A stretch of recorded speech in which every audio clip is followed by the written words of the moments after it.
Well, we're about to leave. I'm going to walk it first because it'll be a bit dodgy trying to get out of here, I think. Chance of staking the tyre, some of the timber out here. It's as tough as nails. JP, which way were you going out? We're just going to go back out that way. Okay. I did clear a path, but it probably is that one. Yeah, just went through here. Oh, yep. Yep. Yeah. Sometimes it just makes sense to do a bit of recon first.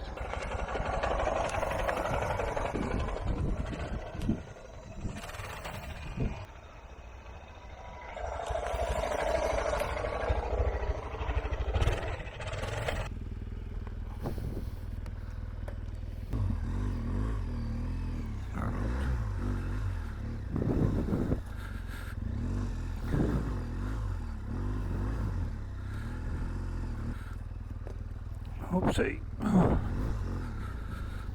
Alright, oh, I think I missed it. Oh no, I'll just go up here.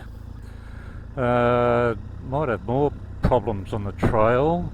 Chris's bike, a DR650, he's developed a bit of movement on the rear sprocket. He seems to think that rear wheel bearing could fail or is about to fail. So we're going to get to the next community, Nullagine, which is about an hour up the road. We'll check it then.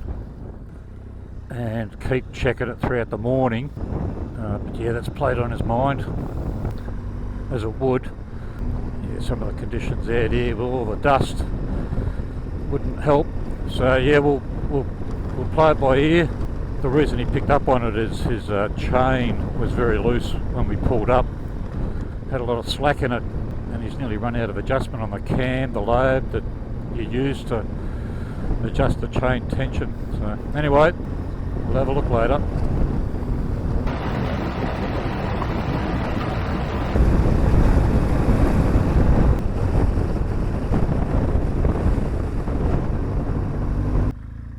Yeah, I'm just making sure I've still got headlights behind me. Probably should have had Chris go up front to set the pace.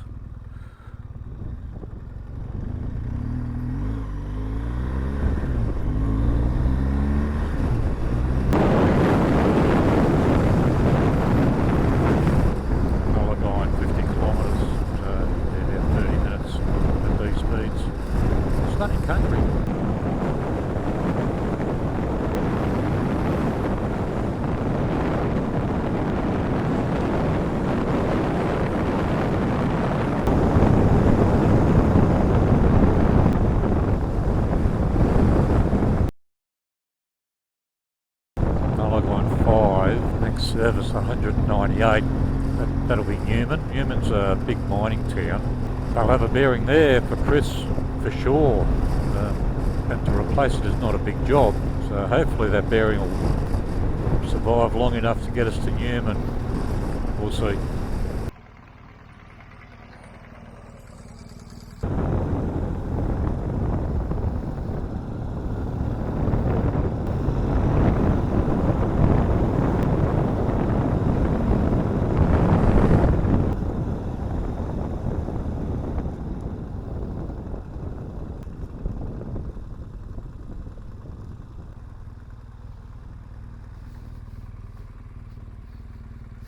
It's not gotten worse? Hasn't got any worse.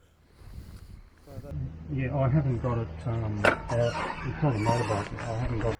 Well, we're at Nullagine, we've made some calls, hard to believe, but even in a town like Newman, there's not one crowd there who stocks bearings. It's all shipped overnight. Because we've got a signal, and because we're in civilization, we're going to remove the back wheel and just see if it's the push drive that's actually creating the slop. There's a whole pack of rubbers in there that absorb shock. So we're going to take the wheel off, have a look at the cush drive, and maybe pack it with some old inner tube that we've got to see if that makes up the difference.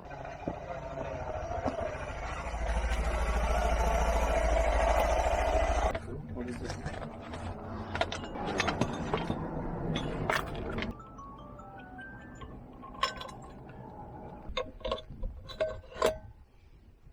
Let's get some shims. Just making some shims out of old tube, just to pack inside the cush rubbers to take up some of the slack.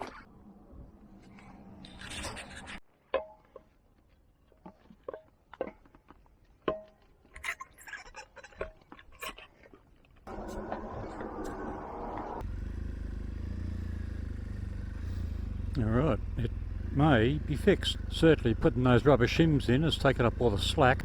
We'll probably pull over halfway between here and Newman just to check it, but one less thing that Chris will have to worry about. Before we leave town, we're just going to go to the community water point here and just top up our water bottles. I don't like travelling anywhere or going past the tap without getting a drink.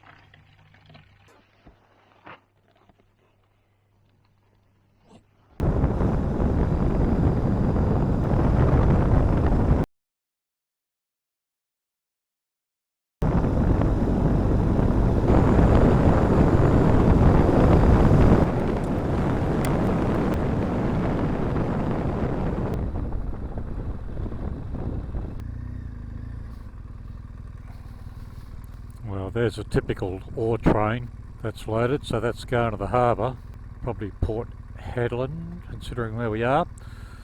Some of these trains are 2 kilometres long, and if you get caught at one of these crossings, you can be there for a long time.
We're approaching Great Northern Highway.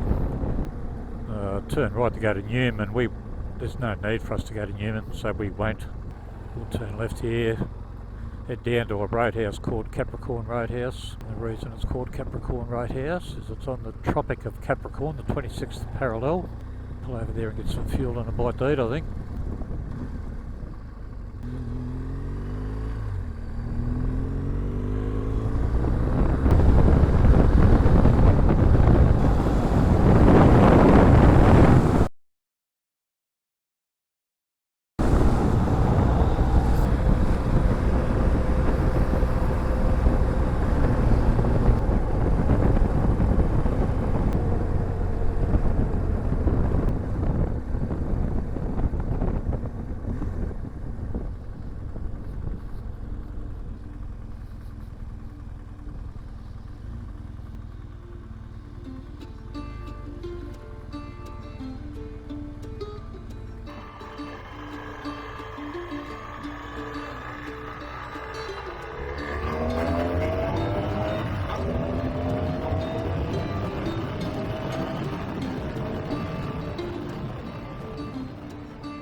done about 300 kilometres on the blacktop.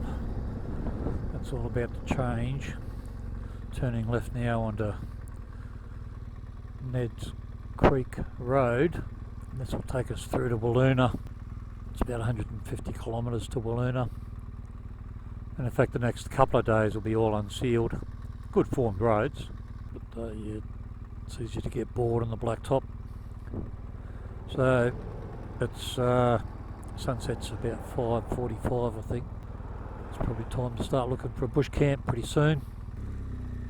So we'll make up here. We'll make our way up here. Get far enough away from the road so we don't hear any road noise, and then start looking for a bush camp, which won't be difficult.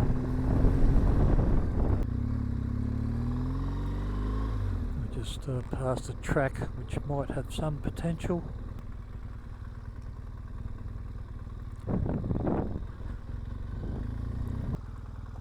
It's all pretty bony, but you know, even if we slept on the track, that would be alright, I think. We'll see what they reckon. Alright, okay. Yeah, they're happy with that. Me, personally, I always like to turn my bike around, have it facing the way we're going to go when we leave. Don't ask me why. It's just one less thing I've got to worry about in the morning, especially if you're in a tight spot. This'll do me, that's nice and flat there, beautiful. No shortage of wood.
Bit of early morning drama.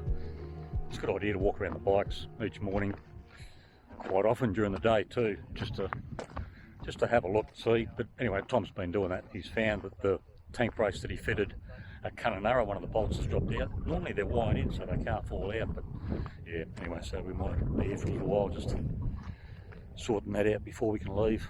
Morning, Steve. Morning, Tom. Just another day at the office, I guess, for you. Oh, you know, I just thought I'd do a bit of work on the bike because it's such a lovely area. Seat off, tank off, usual scenario. You know. You lying on your guts, Yeah. or on your back in this case. It's just, you know what it is? It's an absolute blessing to be able to be out here in these wonderful surrounds and work on my bike. And with the seat off, don't you think the bike looks a little bit raunchy?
Well, morning of day 21, Tom's been able to fix that brace on his tank. So we're underway. We're inbound to Uluru. We're probably 2 days from Perth. I expect we'll be home late tomorrow afternoon. So we'll get to Uluru, have a look at the maps, and then take it from there.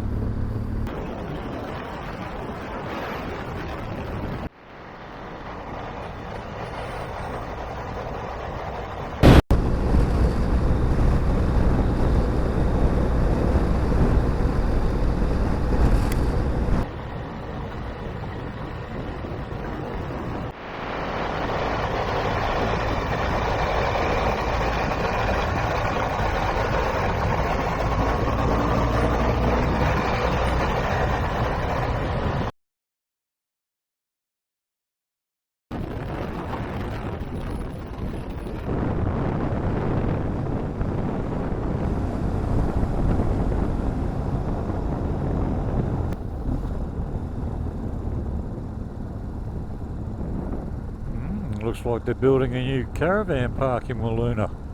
I hope that works out for them. There's the old renovated pub, which is now the Shire of Uluru headquarters, complete with convention centre. I bet that gets well used.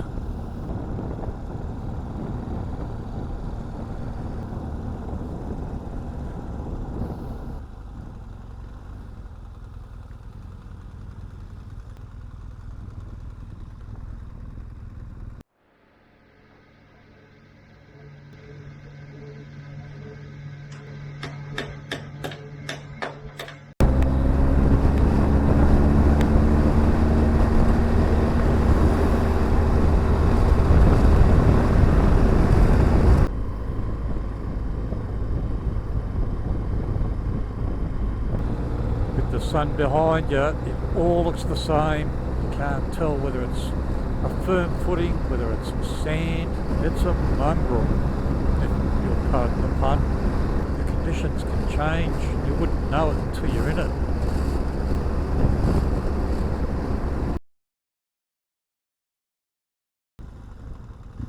Well, we're here in Sandstone. The pub has closed up since I was here last, which wasn't all that long ago.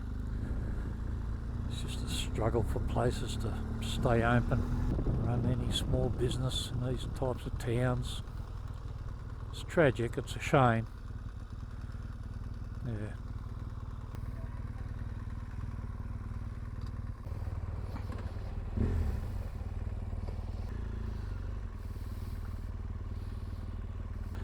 That chain continues to concern Chris. He checks it every time we stop. There's a lot of slack there, and he's almost run out of adjustment. We're about 700 k's from home, so it's only got to last another day and a half. But yeah, that sort of thing would play on your mind. You wouldn't want it to come flying off and go through the crankcase. I'm sure it'll be okay. We'll ride for another hour and then start looking for a bush camp.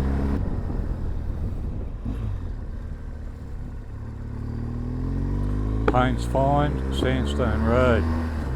About 220 k's of gravel. Good gravel, high speed. 234 k's rather.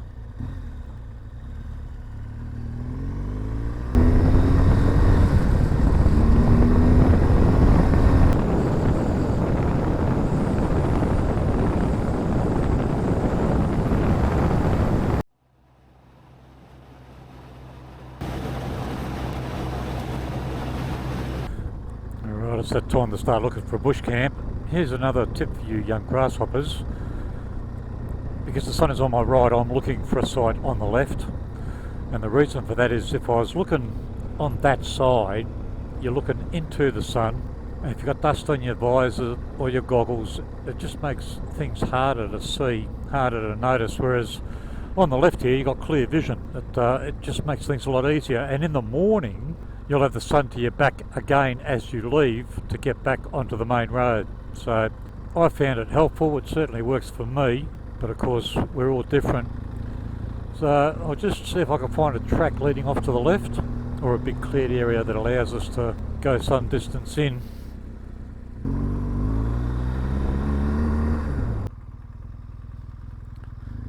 Yeah, I think I found something that might work.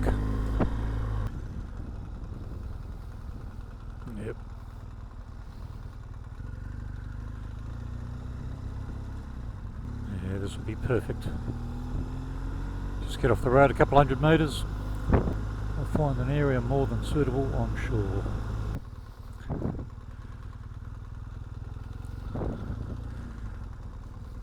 Oh, that looks good.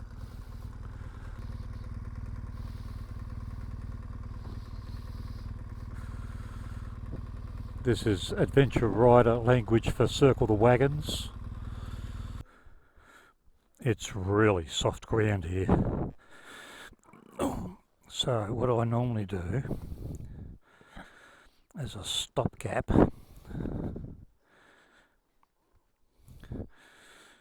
is use my glove initially until I can find anything. I know some guys travel with a plate or whatever, crow's foot, whatever it is, but I find this works for me. Boom. This is our last bush camp for this trip, and the last night is always special, and we generally celebrate by having a big fire, and I'm guessing that's probably enough firewood. Just.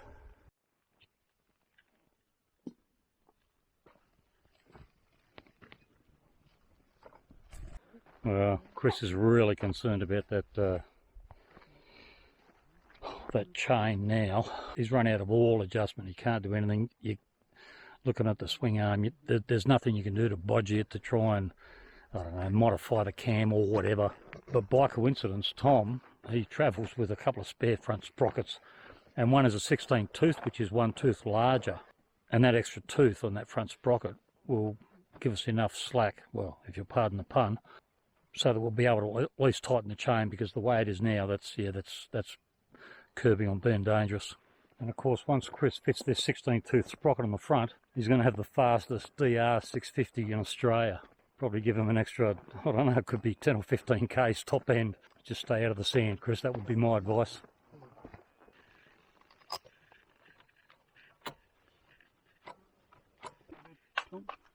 Bit more.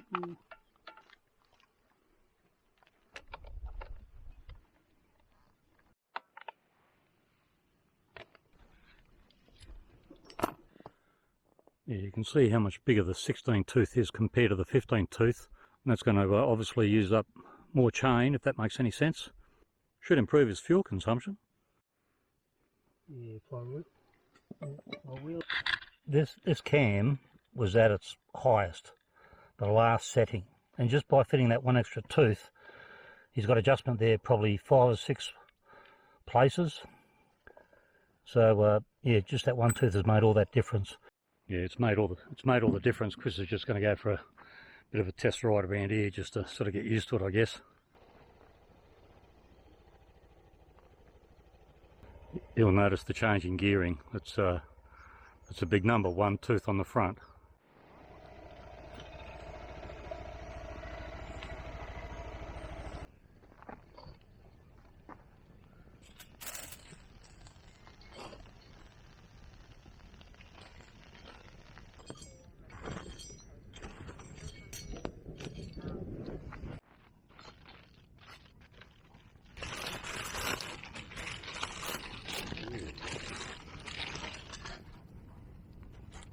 Not bad for the bush. Enough there to go around.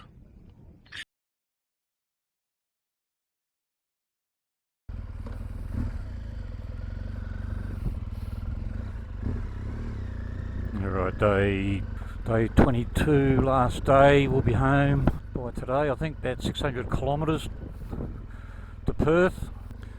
We've been blessed with good weather lately. Beautiful clear skies. The first couple of days were a little bit tough in some of the conditions, but lately it's been good. That's all about the change. I believe showers are forecast for Perth, so most of us have got access to our wet weather gear. Here's the Sandstone to Paints Find Road. Another wide, good road for our purposes. So yeah, Paints Find is about 130 k's. We'll be there for morning tea.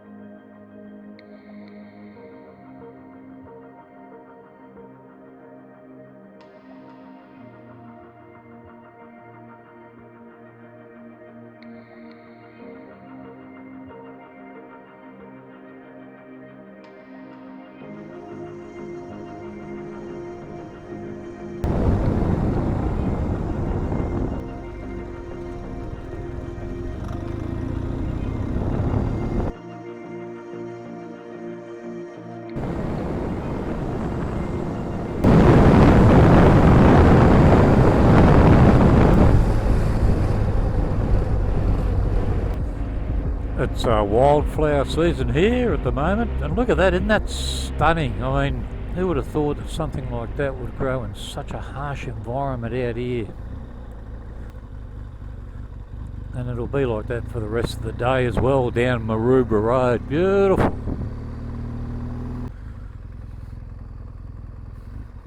Geez, they're doing some work around here at Paynes Find, prettying the place up. Fuel tanker just arrived. That's not a good sign. I hope they had fuel earlier if we had shown up.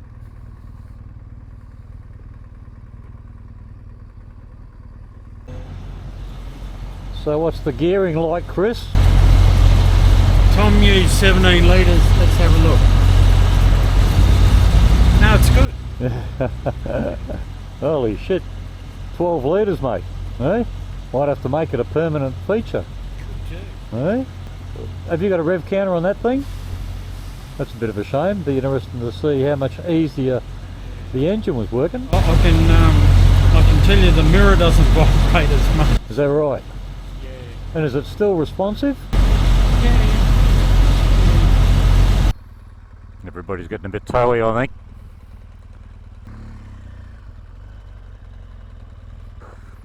Yeah, they've spent some money here.